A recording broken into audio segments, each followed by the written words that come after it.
Shalom, selamat malam semuanya. Puji Tuhan, kita kembali bertemu untuk memulai KPA malam ini. Sebelumnya kita mau berdoa. Boleh saya minta Rianti buka dalam doa?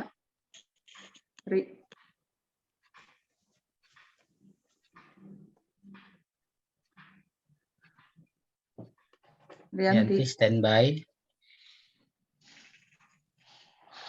Rianti hilang. Kayaknya nggak standby dia. Nggak standby. Ya, tunggu ya. Ya, oke. Mari Bapak Ibu kita bersatu di dalam doa. Ya.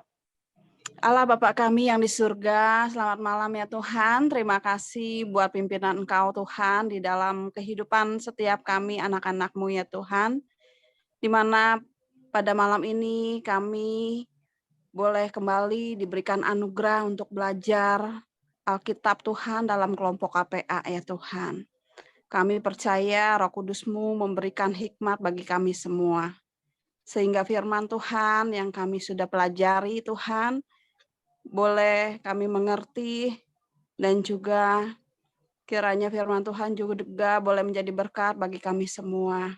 Ya Bapa, tolong pimpin Tuhan kami, biarlah kami dapat lebih mengerti lagi akan firman Tuhan dan menjadi terang Tuhan di saat kami berada di luar Tuhan, di tengah keluarga ataupun dimanapun kami berada. Kami menyerahkan Tuhan untuk malam ini dari awal sampai akhirnya, biarlah semuanya berjalan dengan lancar dan internet kami juga bagus ya Bapak, sehingga kami boleh benar-benar mengerti dan juga boleh jelas akan firman Tuhan hari ini. Makasih Tuhan Yesus, kami menyerahkan hanya kepadamu. Amin. Amin, terima kasih Rianti. Sebelumnya kita mau mendengarkan dulu perikop yang akan kita bahas hari ini dari Keluaran 32 ayat 7-14. Saya minta tolong Pak Kiat untuk menyalakan video.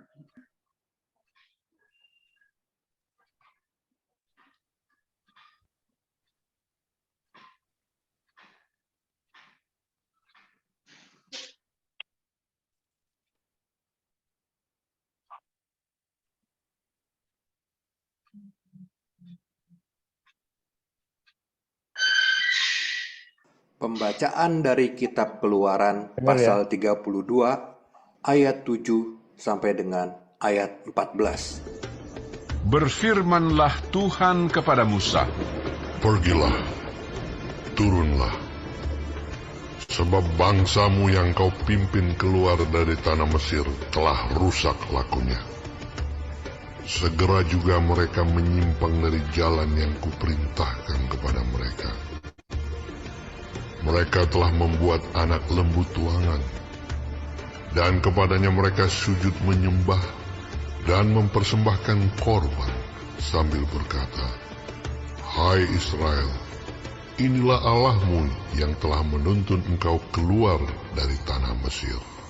lagi firman Tuhan kepada Musa, Telah kulihat bangsa ini, dan sesungguhnya mereka adalah suatu bangsa yang tegar tengkuk. Oleh sebab itu biarkanlah aku, supaya murkaku bangkit terhadap mereka, dan aku akan membinasakan mereka. Tetapi engkau akan kubuat menjadi bangsa yang besar." Lalu Musa mencoba melunakkan hati Tuhan Allahnya dengan berkata, "Mengapakah Tuhan murkamu bangkit terhadap umatmu yang telah kau bawa keluar dari tanah Mesir dengan kekuatan yang besar dan dengan tangan yang kuat? Mengapakah orang Mesir akan berkata, dia membawa mereka keluar dengan maksud menimpakan malapetaka kepada mereka dan membunuh mereka di gunung dan membinasakannya dari muka bumi?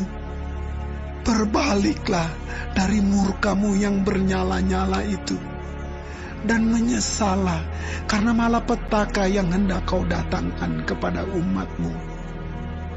Ingatlah kepada Abraham, Ishak dan Israel, hamba-hamba-Mu itu, sebab kepada mereka Engkau telah bersumpah demi diri-Mu sendiri dengan berfirman kepada mereka, Aku akan membuat keturunan-Mu sebanyak bintang di langit, dan seluruh negeri yang telah Kujanjikan ini akan Kuberikan kepada keturunan-Mu, supaya dimilikinya untuk selama-lamanya. Dan menyesallah Tuhan karena malapetaka yang dirancangkannya atas umat-Nya.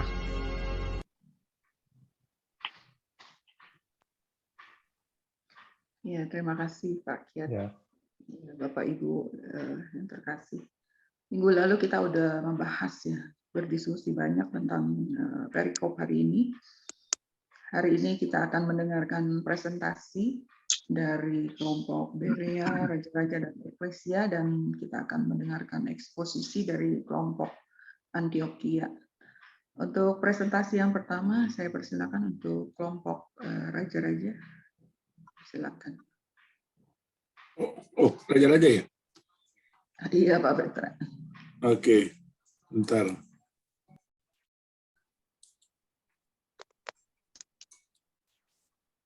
Baik, silakan Bu Vera. Ya, bisa digedein, Pak Petra. Oh, digedekan, bentar.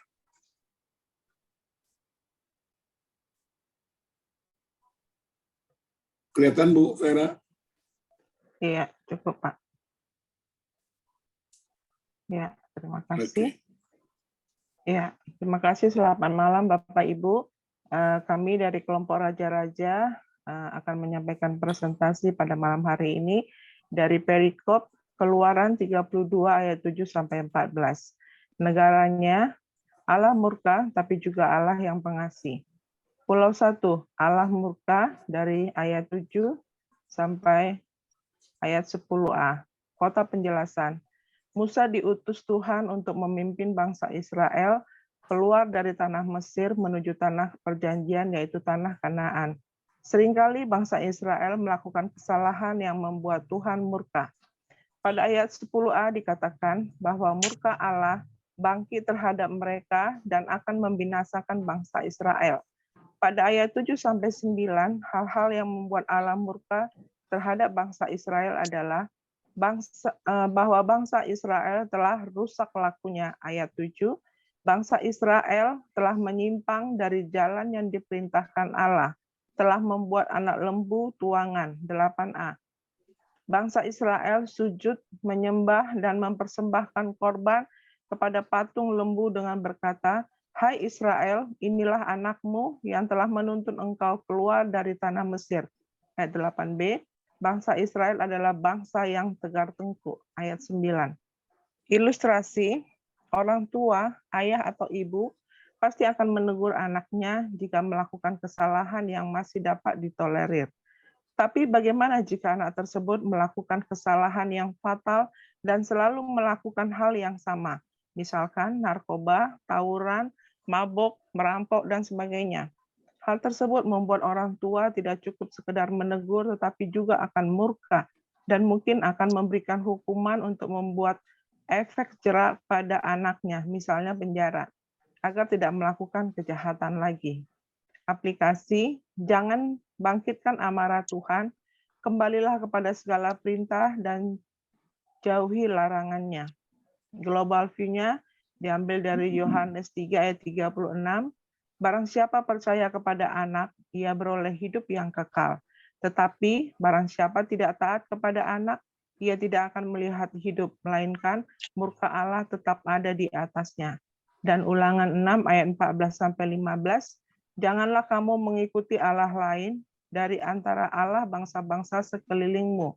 Sebab Tuhan Allahmu adalah Allah yang cemburu di tengah-tengahmu, supaya jangan bangkit murka Tuhan Allahmu terhadap engkau, sehingga ia memunahkan engkau dari muka bumi. Pulau kedua, Allah juga pengasih. Kota penjelasan. Kedekatan hubungan Musa dengan Allah bukan hanya sekedar hubungan antara Allah dengan hambanya, tetapi ada hubungan yang sangat dekat, seperti sahabat atau teman akrab. Hubungan yang dekat inilah memperlihatkan bahwa Allah begitu mengasihi mitra atau sahabatnya.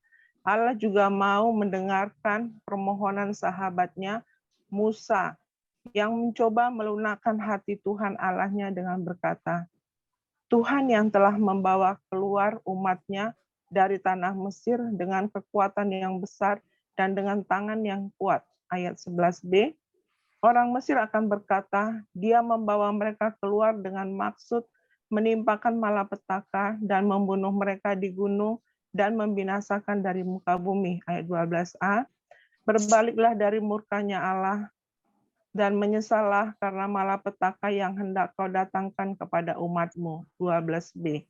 Ingatlah akan janjimu kepada Abraham, Ishak, dan Israel, bahwa engkau telah bersumpah demi dirimu sendiri dengan berfirman bahwa engkau akan membuat keturunanmu sebanyak bintang di langit, dan seluruh negeri ini akan kau berikan kepada keturunanmu, supaya dimiliki selama-lamanya. Ayat 13. Itu aja deh, Mam. Sungguh Allah yang maha baik, Allah yang pengasih. Allah menyesali akan malapetaka yang dirancangkannya atas umatnya. Ayat 14. Ilustrasi.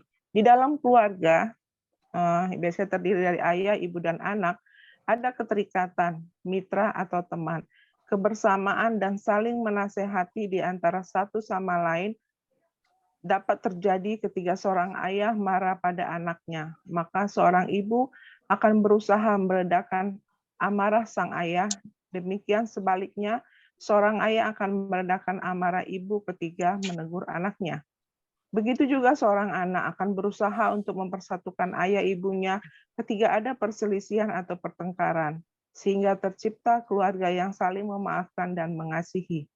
Aplikasi, jangan biarkan amarah menguasai hidupmu, cobalah untuk mendengar nasihat dari orang yang mengasihimu. Global View, Yunus 4 ayat 2. Dan berdoalah ia kepada Tuhan, katanya, ya Tuhan, bukankah telah kukatakan itu ketika aku masih di negeriku, itulah sebabnya, maka aku dahulu melarikan diri dari Tarsis, sebab aku tahu bahwa engkaulah Allah yang pengasih dan penyayang, yang panjang sabar dan berlimpah kasih setia, serta yang menyesal karena malapetaka yang hendak didatangkannya.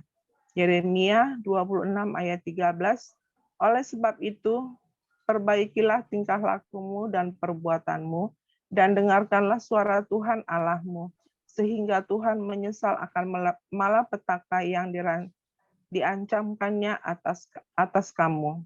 Oleh-oleh, Tuhan murka akan dosa kita, tapi Tuhan juga mengampuni dan mengasihi saat kita datang kepadanya. Demikian presentasi dari Raja-Raja. Tuhan memberkati. Makasih Pak Petra. Terima kasih Bu Vera. Bu Vera, terima kasih Pak Petra. Iya, Bu Lydia. Ya, untuk presentasi yang kedua, saya persilakan untuk grup Berea. Quicken ya.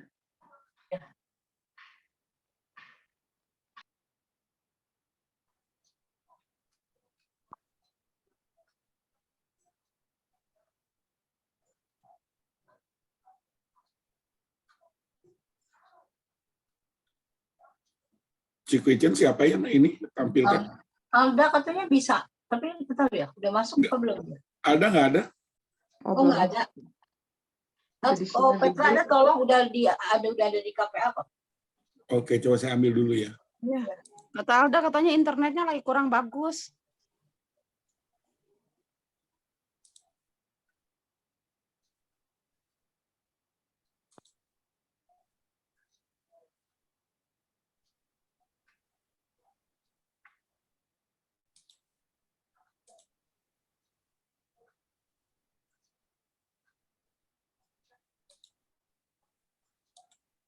Oke, terlihatkah Cikwichen? Gedein dikit kok.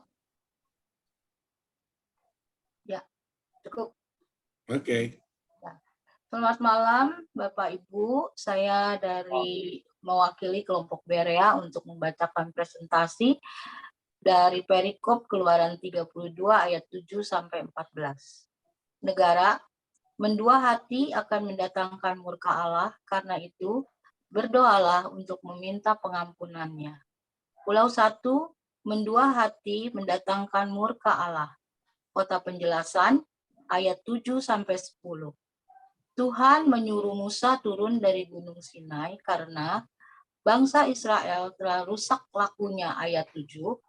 Mereka telah membuat lembu tuangan, sujud menyembahnya, mempersembahkan korban, dan mengatakan, inilah Allahmu yang menuntun engkau keluar dari tanah Mesir, ayat 8.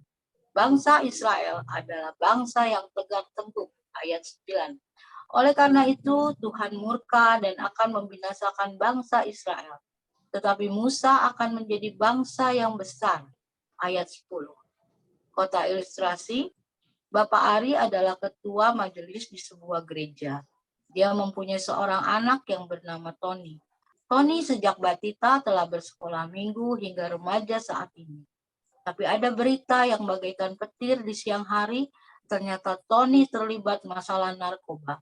Bapak Aris sangat marah sehingga bermaksud mengusir Tony dari rumah dan tidak menganggapnya sebagai anak.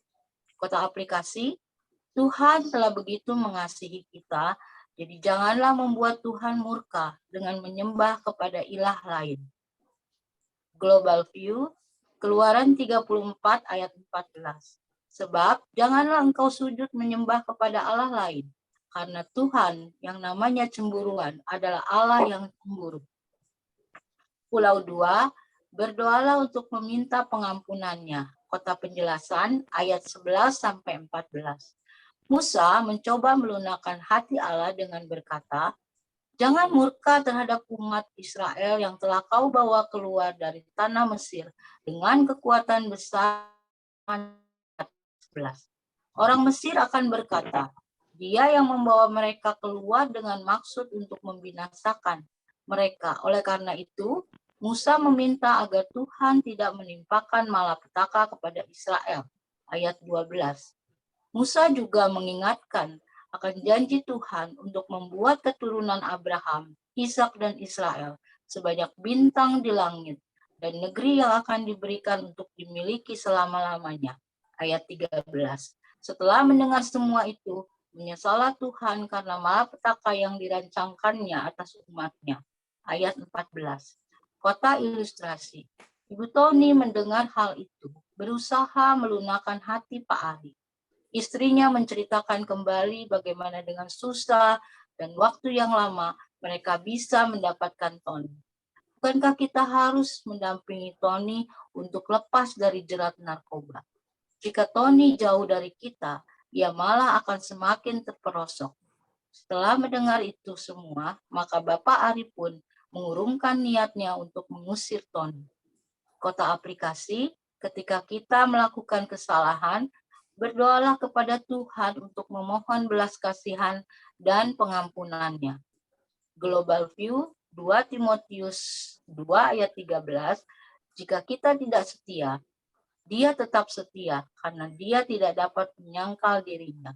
Yeremia 26 ayat 13, oleh sebab itu, perbaikilah tingkah langkahmu dan perbuatanmu, dan dengarkanlah suara Tuhan Allahmu, sehingga Tuhan menyesal akan malapetaka yang akan diancamkannya atas kamu. Oleh-oleh, jadikanlah Allah sebagai satu-satunya yang kita sembah, supaya kita tidak mendapat murka Allah. Terima kasih. Sekian dari kelompok Berea. Terima kasih, Ko Petra. Sama-sama. Ya, terima kasih Cik Wichen, Pak Petra. Yang presentasi yang ketiga, saya persilakan dari grup Eklesia, Ko Willy. Pak Petra minta lanjut share lagi. Terima kasih. Kelihatan, Wi? Oke, ya cukup. Shalom Bapak Ibu. Presentasi dari Eklesia dari Keluaran 32 ayat 7 sampai 14 bagi berikut. Negara, Allah menyatakan kemarahannya terhadap bangsa Israel, maka Musa memohon agar Allah berbalik dari murkanya kepada Israel. 21, Allah menyatakan kemarahannya terhadap bangsa Israel. Dengan penjelasan, Allah menyatakan kepada Musa bahwa bangsa Israel telah rusak atau berbuat kejahatan pada ayat 7. Yang berikutnya menyimpang dari jalan yang diperintahkan Tuhan, ayat 8. Membuat, menyembah dan mempersembahkan korban kepada anak lembu emas, ayat 8. Menjadi bangsa yang tegar tengkuk, ayat 9. Membuat Allah murka dan Allah berencana membinasakan bangsa Israel. Tetapi Musa akan dibuat Allah menjadi bangsa yang besar, ayat 10. Global view, Keluaran 20 ayat 3-5. Jangan ada padamu ilah lain di hadapanku. Jangan membuat patung yang menyerupai apapun dan sujud menyembah kepadanya. Lalu global view berikutnya Matius 22 ayat 37. Kasihilah Tuhanmu dengan segenap hatimu dan dengan segenap jiwamu dan dengan segenap akal budimu. Kalau 1 tidak ada ilustrasi dengan aplikasi sebagai anak-anak Tuhan, jangan sampai kita kena murka Tuhan karena mengeraskan hati. Maka kasihilah Tuhan dengan segenap hati, dengan segenap jiwa dan dengan segenap akal budi. Pulau 2, Musa memohon agar Allah berbalik dari murkanya kepada Israel. Dengan penjelasan permohonan Musa dengan mengingatkan Allah yang pertama bangsa Israel adalah umat Tuhan yang telah Allah bawa keluar dari Mesir dengan segenap kekuatan dan mujizat. Seperti dari ayat 11. Yang kedua, untuk berbalik dari murkanya yang menyala-nyala dan menyesali rencananya untuk mendatangkan malapetaka kepada bangsa Israel. Agar Allah tetap dimuliakan dan tidak menjadi cibiran bangsa-bangsa. Ayat 12. Yang ketiga, janji anugerah Allah kepada Abraham, Ishak dan Israel, bahwa Allah akan membuat Israel menjadi bangsa yang besar dan memiliki wilayah sendiri. Ayat 13. Dan keempat, pada akhirnya Allah berbalik dari rancangan malapetaka kepada bangsa Israel, ayat 14. Dengan global view, Yakobus 5 ayat 16b. Doa orang yang benar, bila dengan yakin didoakan, sangat besar kuasanya. Matius 21 ayat 22. Dan apa yang kamu minta dalam doa dengan penuh kepercayaan, kamu akan menerimanya. Lalu Mazmur 106 ayat 44-45. Namun ia menilik kesusahan mereka ketika ia mendengar teriak mereka. Ia ingat akan perjanjiannya kepada mereka dan menyesal sesuai dengan kasih setianya yang besar. Ilustrasi dengan judul doa kita dan kuasa Allah.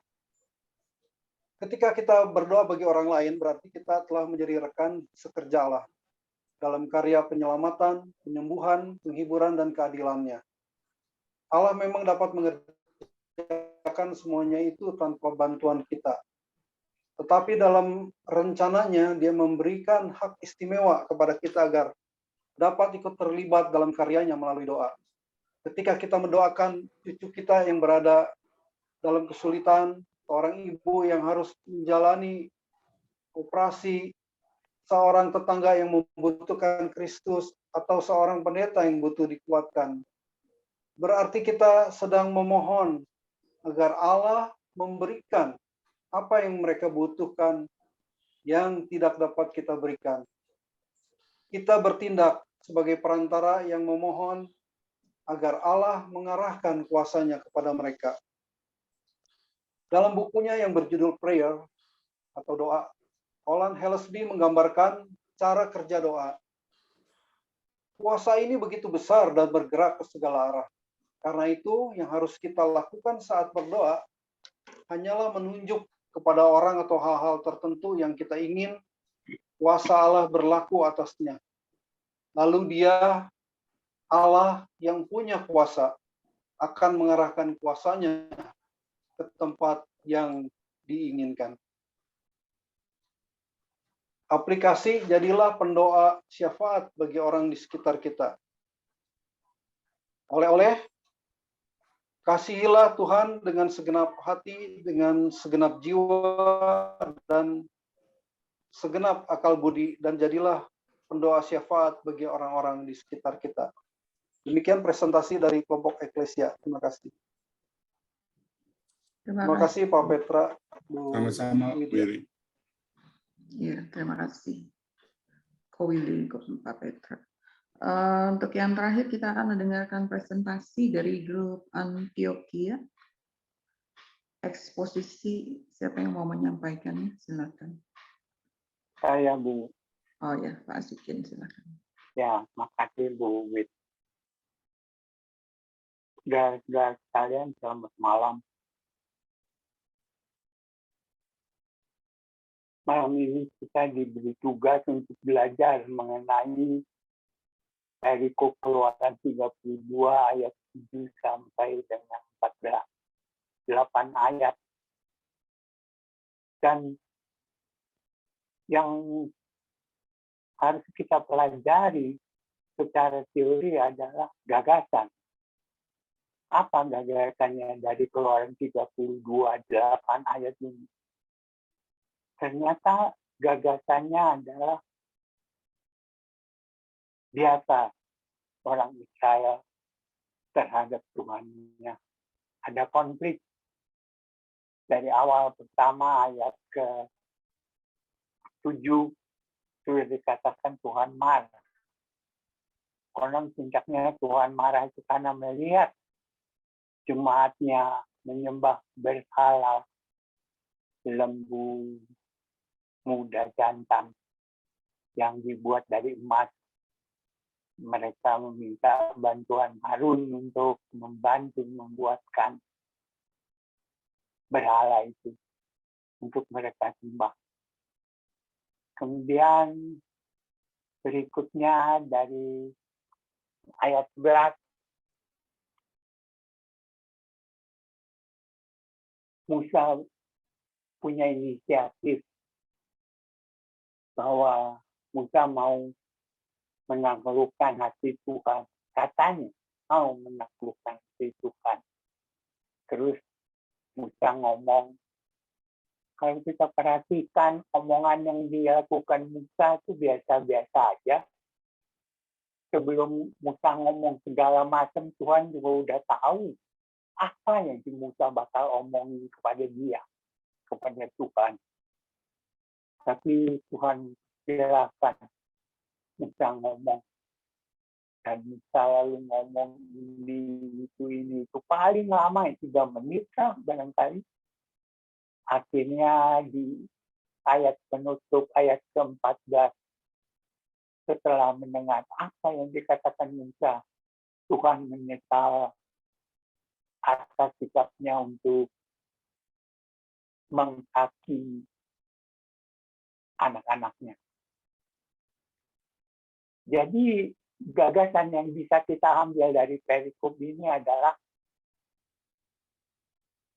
konflik antara bapak dan anak itu harus diselesaikan. Dan Tuhan sudah berusaha dengan cara bagaimanapun menyelesaikan konflik antara Allah dan manusia, termasuk mati di atas kayu salib. Lalu tinggal kita, kalau kita punya konflik dengan Tuhan, karena kita melakukan hal-hal yang tidak berkenan kepadanya, lalu apa yang harus kita lakukan? Kita yang bersalah, kita menyakiti hatinya. Lalu para ahli teolog, para pengkhotbah, mereka melihat bahwa yang dilakukan oleh Musa ini hebat sekali. Artinya, intinya Musa telah melayani Tuhan. Dengan pikirannya, supaya pikiran Musa seirama, sefrekuensi dengan pikiran Tuhan. Kemudian Tuhan juga punya hati nurani dan punya perasaan di dalam hatinya. Dan Musa juga menyetarakan hati nuraninya sesuai dengan hati nurani Tuhan. Para teolog, pengkhotbah, dan sebagainya, mereka menduga begitu. Sehingga Tuhan menyesal. Musa telah melayani Tuhan. Ini yang membuat Tuhan menyesal. Kenapa dia telah memutuskan untuk menghukum anak-anaknya di dalam konflik antara bapak dan anak. Nah, inilah gagasan yang ingin kita pelajari sebagai jemaat perjanjian baru. Apa iya kita bisa pelajari ini untuk kehidupan kita masing-masing sekarang? Ya jelaslah, buat apa itu dimuat di Alkitab kalau nggak dapat kita pelajari? Yaitu bahwa Tuhan tetap membenci dosa. Nggak ada ampun. Ini harga mati. Bahwa Tuhan tetap membenci dosa. Dan hubungan antara bapak dan anak, kalau terjadi konflik karena kita melakukan dosa, ini yang menjadi masalah. Saudara-saudara sekalian, kalau kita lihat Alkitab Perjanjian Baru, kita ambil contoh aja 2 hal. Pertama, itu perempuan Sunda yang ketangkep basah oleh orang-orang Yahudi ke Yesus. Buat dirajam batu mati. Nah, kemudian yang kedua adalah mengenai apa yang terjadi pada keluarga Sakeus. Apakah Tuhan sudah berubah? Dia sudah mencintai dosa-dosa Sakeus? Tidak, Tuhan tidak berubah untuk membenci dosa. Demikian juga perempuan Sunda. Apakah Tuhan sudah mencintai pelacuran? Coba ada orang ngomong begini, pelacuran di dunia ini nggak akan bisa berhenti. Kenapa? Itu sih orang Kristen tuh mengizinkan pelacuran terjadi di dunia ini. Orang udah mestinya dihukum supaya timbul rasa jerah, malah dilepasin. Nggak ada satu orang pun yang melemparkan batu kepada perempuan itu. Karena Yesus berkata, siapa yang merasa tidak berdosa, dialah yang pertama-tama melempar batu. Semua orang merasa berdosa dan selesailah. Tuhan berkata kepada perempuan itu, pergilah dan jangan melakukan hal itu sekali lagi. Tuhan tidak menyetujui atau mencintai pelacuran, perbuatan sundal dan sebagainya. Tidak, tetap Tuhan membenci dosa. Terus orangnya ngapain? Diapain orang? Perempuan itu. Perempuan itu dikasihi Tuhan. Itulah yang terjadi pada masa anugerah sekarang ini. Dan itu juga yang terjadi pada diri kita masing-masing. Dosa yang kita buat dibenci Tuhan. Tapi kita sebagai orang-orang yang melakukan dosa tetap dicintai Tuhan. Demikian pula apa yang terjadi pada Sakeus. Orang heran, Yesus kok masuk makan di rumah sakit dan segala tetek bangnya. Itu apa itu? contoh jelas katanya. Tidak, Tuhan tetap membenci dosa-dosa yang dilakukan Sakeus. Tidak ada perubahan dari zaman perjanjian baru sampai sekarang, sampai yang akan datang. Tuhan tetap membenci dosa. Lalu orangnya, Sakeusnya dimanai? Sakeusnya dicintai Tuhan. Saudara-saudara sekalian, ini kesempatan yang sangat berharga. Kalau dosa kita dibenci Tuhan, lalu kita dikasih Tuhan, berarti kita diberi kesempatan untuk bertobat, untuk melakukan suatu usaha-usaha perbaikan pada konflik antara bapak dan anak. Antara kedua belah pihak bapak dan anak ini adalah dua pihak yang harusnya saling kooperatif.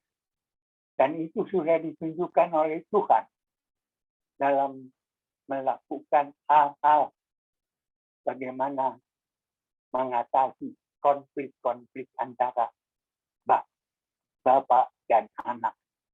Tinggal kita, apa yang harus kita lakukan untuk menghalangi, menghapuskan konflik-konflik supaya ada kasih persekutuan kembali antara bapak dan anak. Inilah yang paling penting. Dan inilah yang segala-galanya. Konflik antara bapak dan anak ini adalah segala-galanya. Bahkan tugas gereja pun sekalipun mengingatkan kita bahwa ini adalah yang terpenting dari apapun yang lain. Nah, kita kembali pada apa yang dilakukan oleh Musa pada Tuhan, gitu, mau menaklukkan hatinya, terus Tuhan menyiksa dan sebagainya.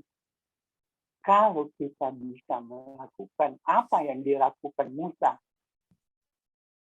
terhadap Tuhan, bukankah itu hal yang sangat menyenangkan hati Tuhan? Sebab orang mengatakan bahwa setelah Tuhan mendengar apa yang dikatakan oleh Musa, Tuhan kemudian menyenangi Musa, menerima Musa, bahwa Musa sebetulnya telah melayani dia. Ya, inilah pendapat para penafsir. Melayani Tuhan itu artinya melayani pikiran dan perasaan Tuhan, supaya pikiran kita sejalan dengan pikiran Tuhan dan perasaan kita sejalan dengan perasaan Tuhan.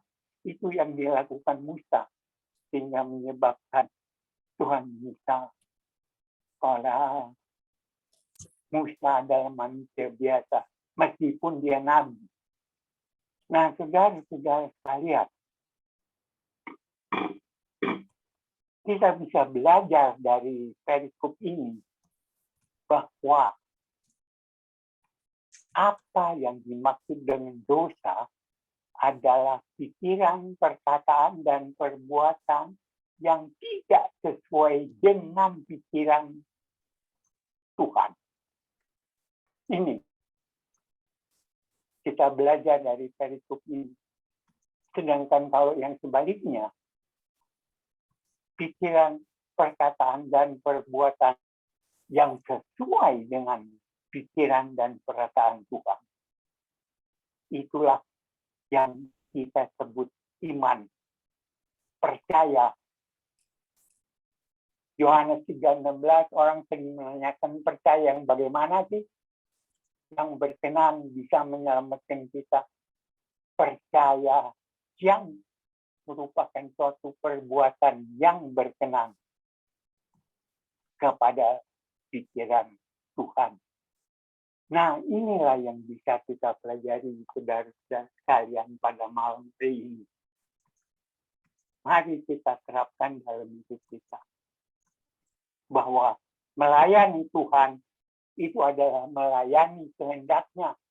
Bukan sekedar gerabak-gerubuk aktif di gereja. Nih, orang baru habis dibaptis sudah diajak-ajak tuh ini tuh itu, ikut diakoni, ikut apa. Padahal melayani Tuhan adalah melakukan kehendaknya. Apa yang dipikirkan Tuhan harus ada dalam diri otak kita. Apa yang dirasakan Tuhan harus ada dalam hati kita. Cuma itu kok yang diminta Tuhan dari kita. Cuma itu. Nggak ada lagi yang lain. Terima kasih saudara-saudara sekalian. Selamat malam. Amin. Terima kasih Ibu Widya. Terima kasih sama-sama Pak Sikin. Terima kasih eksposisinya dari grup Antioquia. Bapak Ibu, kita sudah mendengarkan presentasi dan juga eksposisi malam ini. Ada yang mau menanggapi atau bertanya atau apa saja atas apa yang sudah dipresentasikan ataupun dieksposisikan malam ini dari perikop yang kita bahas.